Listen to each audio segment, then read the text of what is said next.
Hello everyone, welcome to our YouTube channel. In this video, we bring to you a 20-foot shipping container house on wheels with a tiny house trailer design. Stay tuned as we give you a tour of this amazing mobile house design.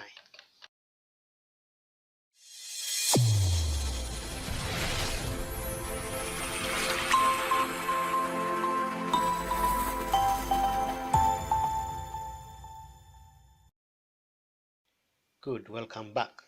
If this is the first time you are watching a video from our YouTube channel, you are encouraged to subscribe to our weekly videos on amazing shipping container home designs and shipping container design ideas. On the design concept, we've basically used a single 20-foot shipping container that we've managed to fit on a tiny house trailer.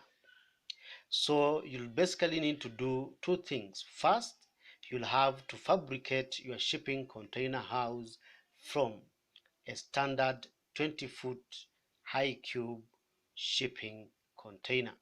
The second thing would be to do a tiny house trailer which will act as the foundation, so to speak, for this particular house. So this tiny house trailer allows you to do two things. First is to provide you a stable base to carry or hold your shipping container house, and secondly is to give you that mobility that you require for your mobile house in a shipping container. So let's look at all these processes step by step. So the structure and modification, you'll basically have to fabricate just as any other typical shipping container house. Yeah, and the good thing is we have very minimal openings or fenestration, so to speak. We have a full height 2.5-meter wide door on the frontal facade, which basically acts as the main entrance to the container mobile house, and also to provide lighting inside the structure. We also have a small window to light up the bathroom. We have a 1.5-meter wide horizontal slit window to light up the sink space, and the original container doors of this amazing shipping container house have been retained. And what you've done was to introduce a full height glazing to provide a sliding door on that particular end, which can allow you to access a collapsible outdoor sitting space, what we would call a Juliet balcony. Once you want to retreat inside, you basically fold it and you close back the original cargo doors. And then we have two additional elements that will make this design functional. So the second structure would be basically an adjustable or a movable staircase. So the staircase is basically to allow you to access the elevated position of your shipping container house because it's slightly off the ground level. So thirdly, we'll need a very important component of what I would call a tiny house trailer. Yeah, so this tiny house trailer has got two main components. One, we have the section that we'll call the tongue, and then secondly, we have the section that I'll call the frame. Yeah, so on the tongue, we have first ensure that you have a standard sized cap for your hitch to at least allow you to use your trailer on as many vehicles as possible. Secondly, you'll need a heavy-duty jack to allow you to at least lower or raise your trailer. You'll also need heavy-duty chains for safety, just in case your trailer gets off your vehicle. At least it allows you to have a second line of defense to protect your container home from tipping over. You will also need power cables attached to the tongue of your trailer to allow for automatic braking in case of an emergency and also to power your brake lights. So secondly, you'll also need the frame. So the frame basically is where the shipping container home will rest. You will need to use heavy duty steel tubing because steel tubing provides you the much needed strength, which would be better compared to channels or even angle lines. The most important thing you also need to consider is the weight.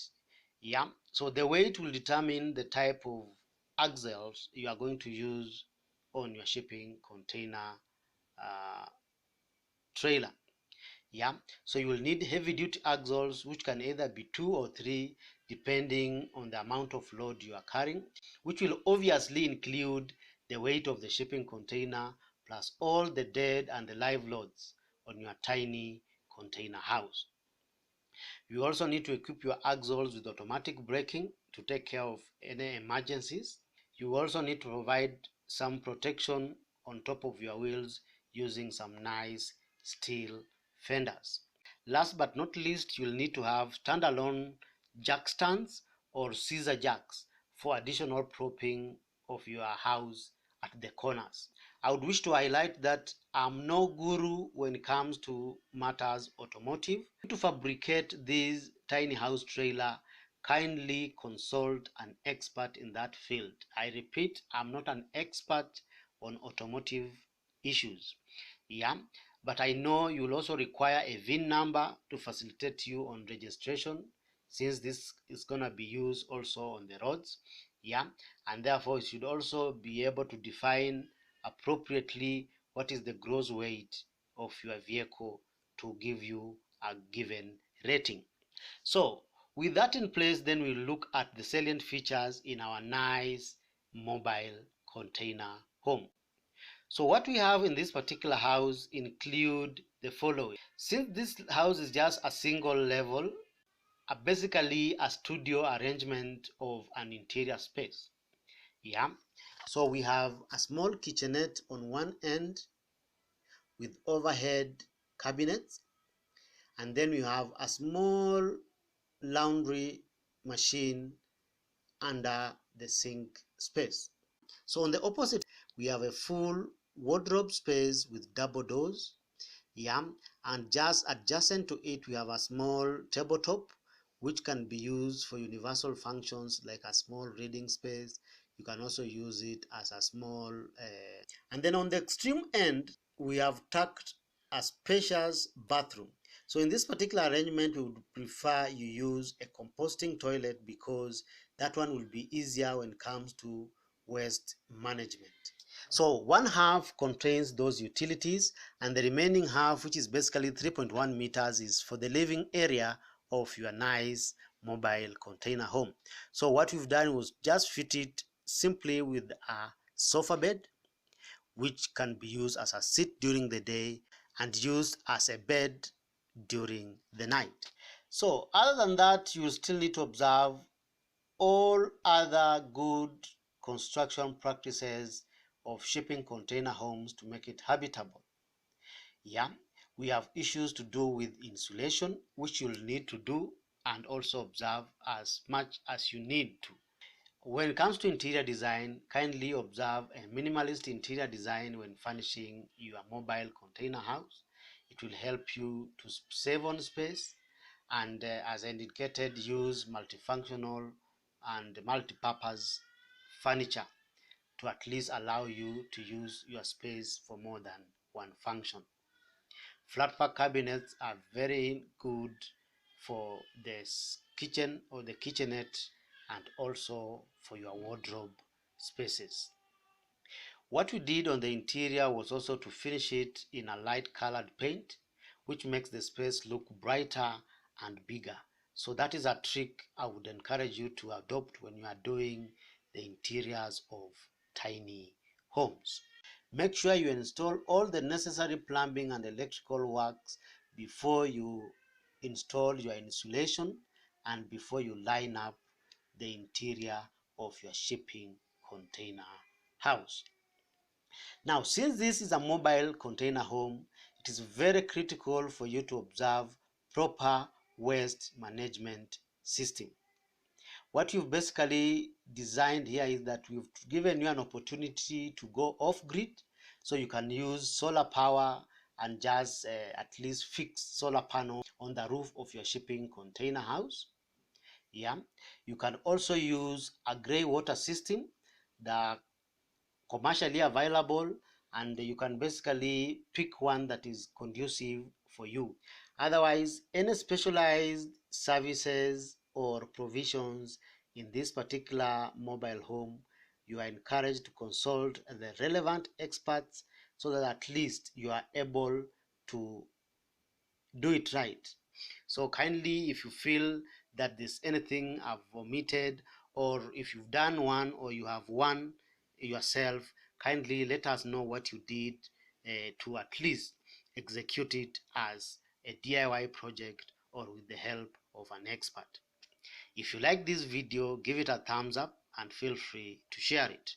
You are also encouraged to subscribe to our YouTube channel for our weekly videos on amazing design ideas from shipping containers. Thank you for your time and see you in the next video.